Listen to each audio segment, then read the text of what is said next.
بسم الله والصلاة والسلام على رسول الله ومرحبا بكم البنات.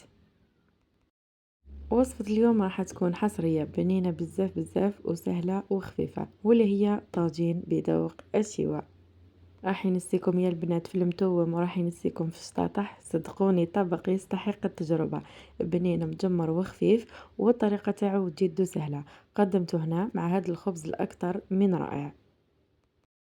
هاد الطاجين يا البنات اذا كان جربتوه على ضمانتي راح ناكد لكم بلي راح يولي لكم ادمان، واللي يذوقوا عندكم راح يسقسيكم على الوصفه تاعو وراح نكتشفوها كيف كيف على بركه الله.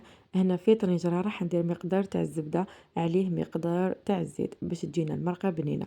بعدها حبه على البصل اللي تكون مرحيه مع زوز سنينه تاع الثوم. بعدها جبت هنا عظم تاع الدجاج راح يطلق لي البنة فقط في المرق، مانيش راح نحتاج كمية كبيرة. اكيد اذا كان تحبوا ديروا يا البنات كويس ولا كاش مرسو تحبوه، لكم الاختيار ما تتقيدوش. نتبل هنا بالملح ما نكتروش، راح نستعملوا مرقة بيضاء. ندير فلفل ابيض وكمية تاع القزبر وراح ندير عود صغير هكذا تاع القرفة. نخلط ونقلي مليح، ودائما نقولها لكم السر في الماكله البنينه اللي هو في التسميه كي تقولوا بسم الله، وتانيك في التقليه واللي هي تقلوها مليح. عاود وليت لكم بعد ما قليتها، شوفوا لي البصيله تاعي كيفاش راهي تعسلت وتجمرت. هنا تانيك المرقوا بالماء اللي يكون سخون. نمزج هكذا باش نستخلصوا البنة اللي موجودة في الطنجرة، ورايحة نغطي عليها ونخليهم يطيبوا ويتجمروا.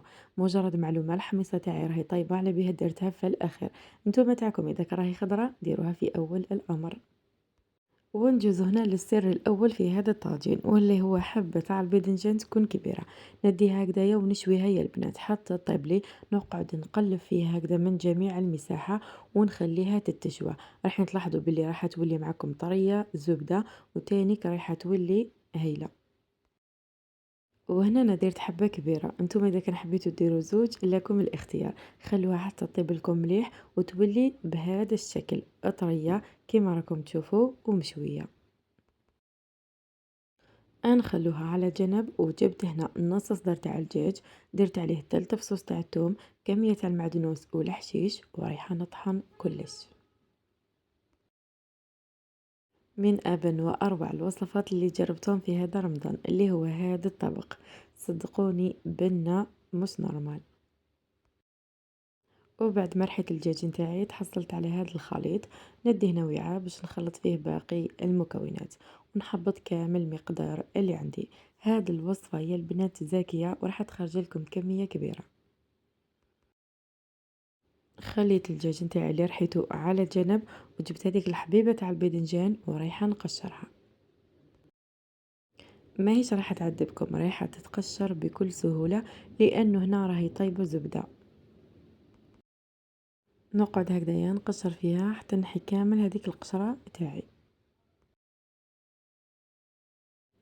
نديرها هكذايا فوق هاد العفسة اللي نقطعو فوقها، راح نتأكد بلي القشرة كامل نحيتها، وغير بالموس رايحة نبدا هكذايا نقطع فيها. نضربها شوية هكذا بالطول وشوية بالعرض باش نتحصل على مكعبات يكونوا صغار. بعدها هنا راح نديرها فوق هذاك الدجاج نتاعي اللي كنا رحيناه كيف كيف. ونتبلو هنايا اول حاجه زنجبيل. بعدها راح ندير كميه تاع توابل الشوا. هنا اللي ما توفرش عنده راح يدير هنا توابل الشاورما، تاني كيمدولو مذاق شباب وتوابل الدجاج. كميه تاع الملح يا البنات، وزوج سنينات تاع الثوم. السنينات تاع الثوم ديرهم شويه كبار باش تجيكم الوصفه تاعكم كي شغل تحسوا لها باللي فيها ريحه المتوم. مغرف كبيرة ونص تاع الخبز المحمص أو مطحون. وهنا رايحة نعجن الخليط نتاعي مليح. واعتذر منكم يا البنات درت نصف حبة تاع بياض البيض وتمسح لي المقطع. نص حبة راح تكون كافية.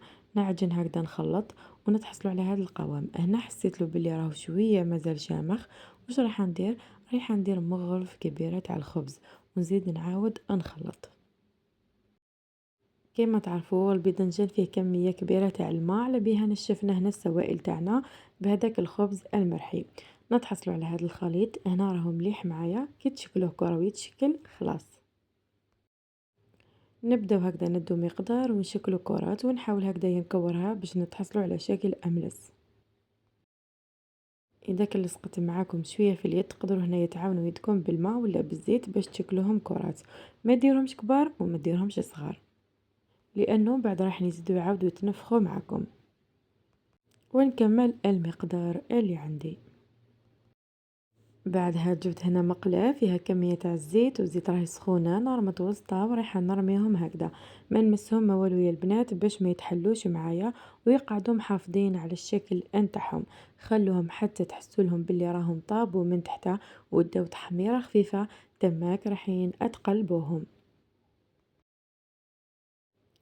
شوفوا هنا معايا كي حسيت لهم باللي هكذا تحمروا شوية راح نقلبهم غير بالعقل. نفس الشي ونزيدو نعاودو نخلوهم يطيبوا من جهة تانية وما همش رايحين يطولوا في طياب، وغير ما يطيبوا لنا ويلحقوا لهذه المرحلة رايحين نحوهم. ديروهم فوق ورق ماس وما همش رايحين يشربوا الزيت، وكملوا كامل المقدار اللي عندكم.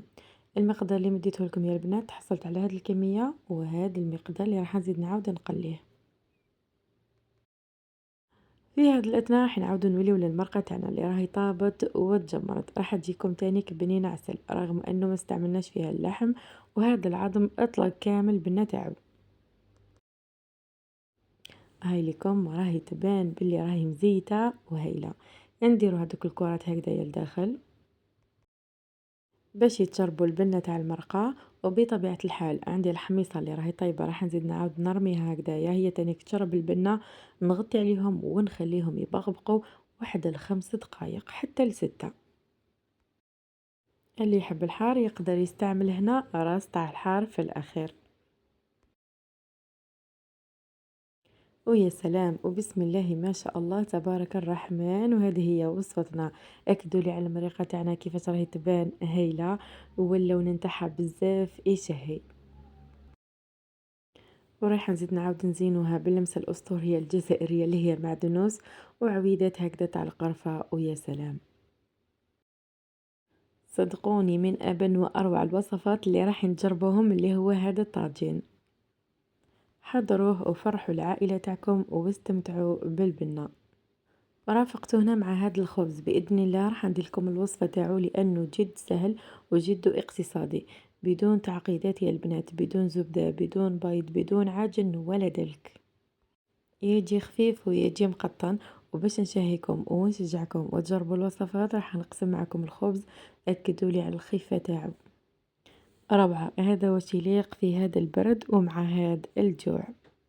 أحبتي في الله كملت معكم الفيديو، إذا كان عجبكم خلوا لي جيم تعليق وصحة فطوركم وما تنساوش تجربوها تحبوها.